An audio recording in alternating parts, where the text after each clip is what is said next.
چطور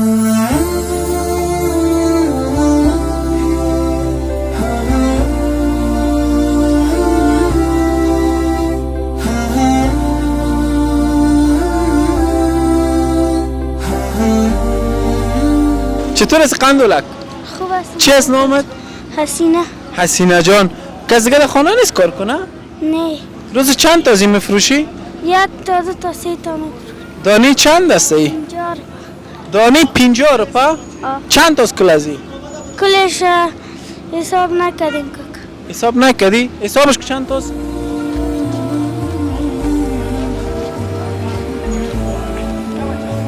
چهار، 5، 6، 7، 8، 9، 10، 11، 12، 13 تا. 13 تا؟ 13 تاش چند میشه؟ 13 تاش 300. 300؟ نه 7 و نیم صد. 7 و نیم صد. خب کل زیرا نمیتونی در یک روز بفروشی؟ نه کاکا. ایره به من بده که بش فروشم برام. صحیح است؟ صحیح است. اوکی. حالا از حسینه جان قانعش امروز من مفروشم.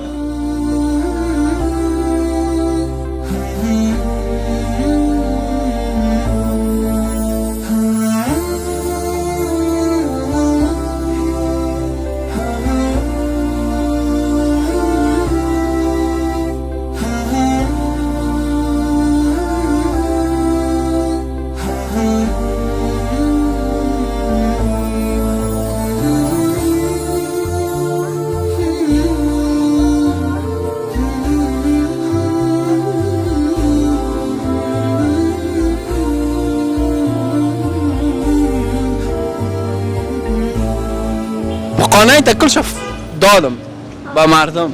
این مردم چی رقم مردم است هیچ کس پیسه نداد. بچه کاره که دادم. کاکا. حالا خب پیسه که نداد چطور میشه؟ خیره؟ یعنی؟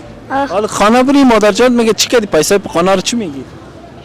میگم فروختمش. میگه کو پیسهش؟ ها؟ پیسه خب نیست پش من خیره؟ حالا ما برد پیسه میتونم مایی که ما بگی؟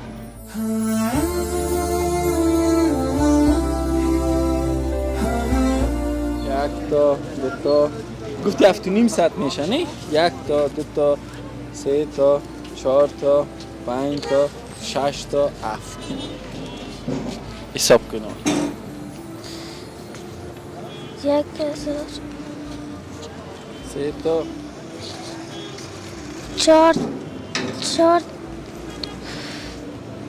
4 تا 5 تا 7 تا صنف چند هستی؟ صنف 4. صنف 4 چندم نمره هستی؟ اول نمره؟ ماشاءالله این برگه ببر خانه حساب کن.